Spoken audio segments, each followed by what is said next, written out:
Hello and a very warm welcome to score clevers daily editorial analysis.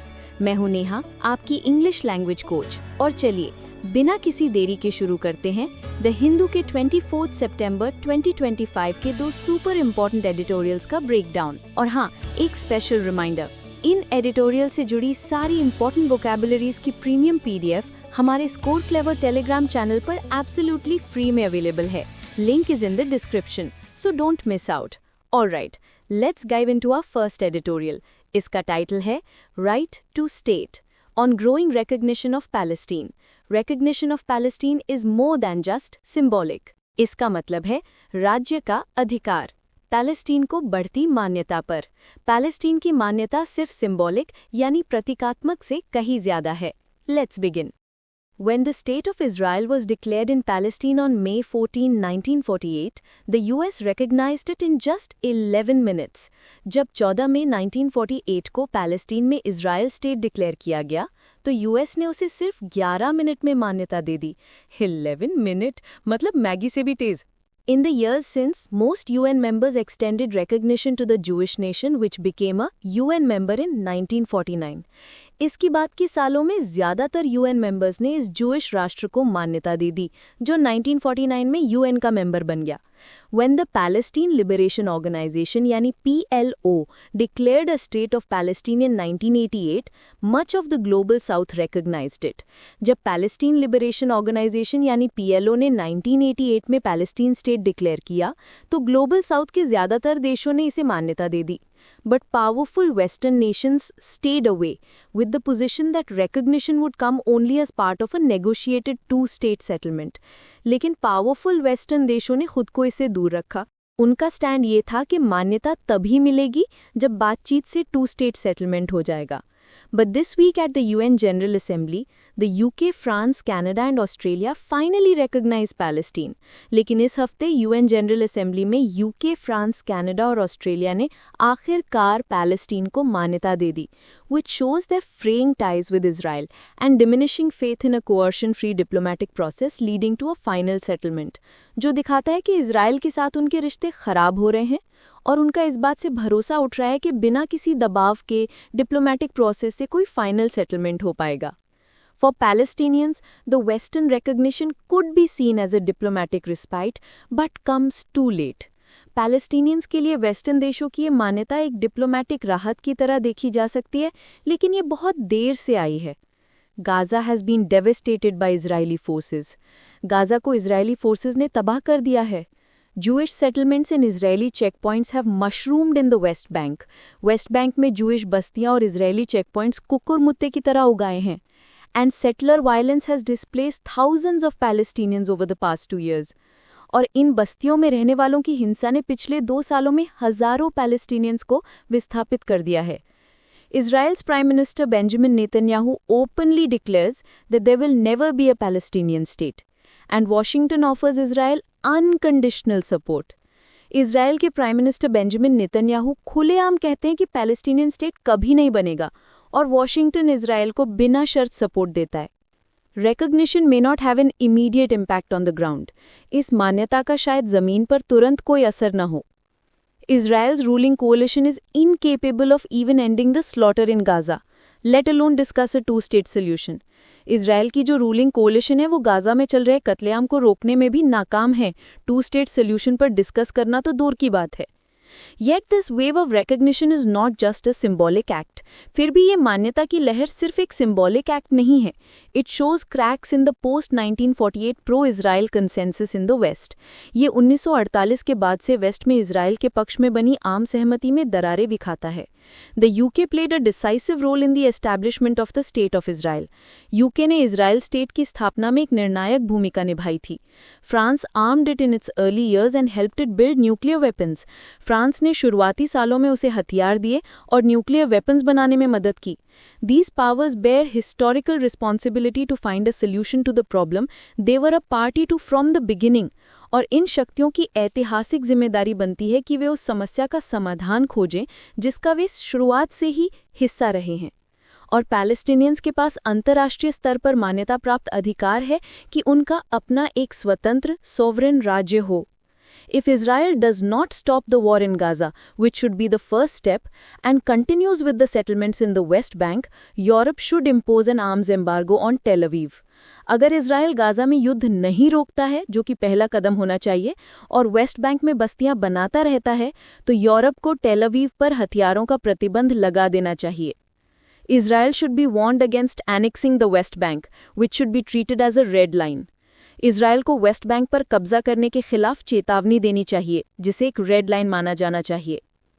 Mr. Netanyahu and his extremist ministers, though internationally isolated, will not be persuaded. Mister Netanyahu और उनके extremist ministers हालांकि अंतर्राष्ट्रीय स्तर पर अलग थलग हैं, पर वे मानेंगे नहीं. But they will not rule forever. पर वे हमेशा शासन नहीं करेंगे. A future Israeli leader could abandon mister Netanyahu's militarism. भविष्य में कोई इजरायली नेता मिस्टर नेतन्याहू की सैन्यवादी सोच को छोड़ सकता है. This forever war and genocidal tag are not helping Israel's interests either, even though it allows mister Netanyahu to cling on to power. ये कभी ना खत्म होने वाला युद्ध और नरसंहार का टैग इजराइल के हितों की भी मदद नहीं कर रहा है, भले ही ये मिस्टर नेतन्याहू को सत्ता से चिपके रहने में मदद करता हो. The recognition of today should serve as a stepping stone for a Palestinian state tomorrow. आज की ये मान्यता कल के पैलेस्टीनियन स्टेट के लिए एक सीढ़ी का काम करनी चाहिए.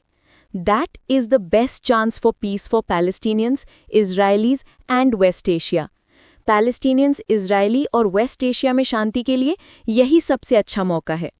Okay, so that was our first editorial. थोड़ा हेवी था बट इम्पॉर्टेंट था. And before we move to the next one, एक super important announcement. Aspirants English section में सबसे ज़्यादा प्रॉब्लम कहाँ आती है? Vocabularies, idioms and phrases, phrasal verbs, right? रट्टा मार मार के थक गए हो? Well, not any more. Download कीजिए score clever app from the Google Play Store. हमने एक ऐसी यूनिक लर्निंग टेक्निक डेवलप की है जिससे आप चीज़ें एक बार याद करोगे और कभी नहीं भूलोगे. Trust me, it's a game changer. और हाँ, आपको हमारा ये नया पॉडकास्ट इनिशिएटिव कैसा लग रहा है, प्लीज़ कमेंट करके ज़रूर बताना. आपके फीडबैक से ही हम इम्प्रूव करेंगे. इस पॉडकास्ट को बनाने में काफ़ी एफर्ट लगता है, तो प्लीज़ हमें लाइक, शेयर और सब्सक्राइब करके सपोर्ट करें. Now let's get back to business. सज़ा अनुपात में क्रिमिनल डेफमेशन प्रोसीडिंग्स के बढ़ते इस्तेमाल पर आपराधिक मानहानि लोकतांत्रिक बहस के साथ मेल नहीं खाती. Basically it's saying criminal defamation is unfit for democracy. जब भारत के सुप्रीम कोर्ट ने सुब्रमण्यम स्वामी 2016 केस में क्रिमिनल डेफमेशन की वैधता को सही ठहराया, ये तर्क देते हुए कि रेप्यूटेशन यानी इज्जत राइट टू लाइफ का हिस्सा है, तो शायद उन्होंने इस पोजीशन से होने वाली मुश्किलों का अंदाज़ा नहीं लगाया होगा. On September 22, 2025, during criminal defamation proceedings against the Foundation for Independent Journalism, Justice M.M. Sundresh of the court voiced his unease at the growing use of criminal defamation proceedings by private individuals and political actors as an insurance against criticism and as a means of retribution. 22 सितंबर 2025 को foundation for independent journalism के खिलाफ criminal defamation की कार्रवाई के दौरान court के justice mm. Sundaresh ने criminal defamation proceedings के बढ़ते इस्तेमाल पर अपनी बेचैनी जाहिर की. प्राइवेट लोगों और पॉलिटिकल एक्टर्स द्वारा आलोचना के खिलाफ एक इंश्योरेंस के रूप में और बदला लेने के एक साधन के रूप में.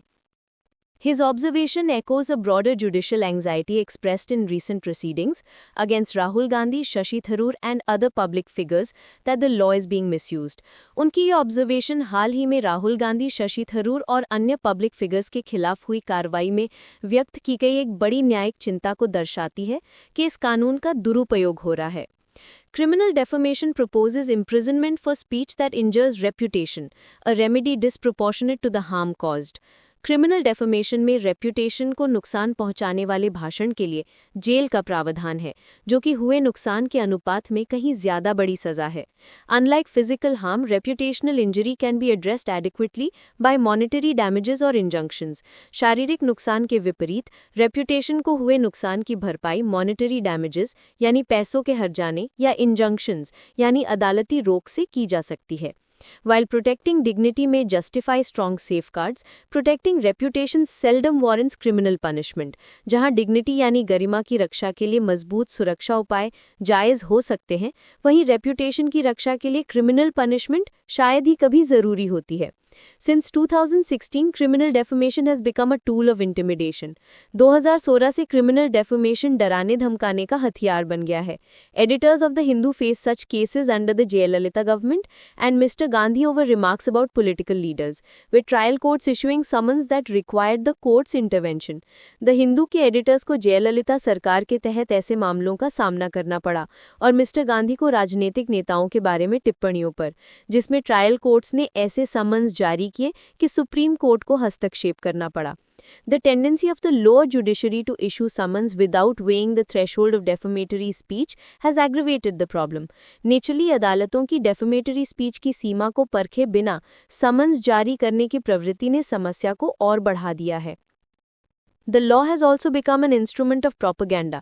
ये कानून प्रोपेगेंडा का एक साधन भी बन गया है. Criminal complainants have weaponized statements taken out of context or distorted in circulation, जिसको लॉ ने contested interpretations के साथ जेल जाने का खतरा जोड़ के और भी गंभीर कर दिया है. In this way, criminal defamation has fostered opportunistic litigation. इस तरह criminal defamation ने opportunistic litigation यानी मौकापरस्त मुकदमों को बढ़ावा दिया है. For example, Subramanian Swamy versus Sonia Gandhi and mister Gandhi 2012-14 case ने विरोधियों को टाइमली समाधान खोजने के बजाय एक सजा देने वाली प्रक्रिया में उलझा दिया. While suits filed by Nitin Gadkari and Arun Jaitley against Arvind Kejriwal and AAP leaders kept the Delhi government from performing its duties. एक बार फिर से जबान अटक गई. जबकि नितिन गडकरी और अरुण जेटली द्वारा अरविंद केजरीवाल और आप नेताओं के खिलाफ दायर मुकदमों ने दिल्ली सरकार को अपने कर्तव्यों का पालन करने से रोक के रखा. For trinists in towns, criminal defamation complaints from local politicians or business interests create the risk of arrest and onerous travel to distant courts, fostering self-censorship. कस्बों में पत्रकारों के लिए स्थानीय राजनेताओं या बिजनेस इंटरेस्ट से मिली क्रिमिनल डेफेमेशन की शिकायतें गिरफ्तारी और दूर की अदालतों तक की थकाऊ यात्रा का जोखिम पैदा करते हैं, जिससे सेल्फ-सेंसरशिप को बढ़ावा मिलता है. Instead, those genuinely aggrieved can approach civil courts for damages, injunctions or retractions. इसके बजाय जो लोग वास्तव में पीड़ित हैं वो हर्जाने, अदालती रोक या बयान वापसी के लिए सिविल कोर्ट्स में जा सकते हैं, which address the harm of reputational injury and strike a balance between free expression and protecting reputation. जो reputation को हुए नुकसान का समाधान करते हैं और free expression और reputation की सुरक्षा के बीच एक संतुलन बनाते हैं. Importantly, civil proceedings also reduce the scope for misuse by the powerful to silence criticism. सबसे जरूरी बात, सिविल proceedings शक्तिशाली लोगों द्वारा आलोचना को चुप कराने के इसके दुरुपयोग की गुंजाइश को भी कम करती हैं. Many countries including the UK have abolished criminal defamation because such laws are incompatible with democratic debate. UK सहित कई देशों ने criminal defamation को खत्म कर दिया है क्योंकि ऐसे कानून डेमोक्रेटिक डिबेट के साथ मेल नहीं खाते. It is time for India to follow suit. अब भारत के लिए भी यही करने का समय आ गया है. And that's a wrap on our editorials for today. But wait, don't go anywhere. Knowledge gain कर लिया, अब उसे टेस्ट करने का टाइम है. Are you ready for the IPL for editorial vocabulary? Yes, you heard it right. Join Score Clever's Telegram channel for our daily editorial vocab league. रोज शाम 7 बजे हम दिन के एडिटोरियल्स की वोकैबुलरी पर एक लाइव क्विज होस्ट करते हैं. It's fast, it's fun and it's competitive. हर महीने हम लीग विनर्स अनाउंस करते हैं with scores and amazing rewards. अपने फेलो एस्पिरेंट्स के साथ compete करो और देखो कौन है vocab का असली champion. So what are you waiting for?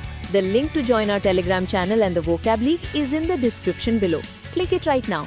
This is your coach Neha signing off from Score Clever. Keep learning, keep growing. I'll see you tomorrow.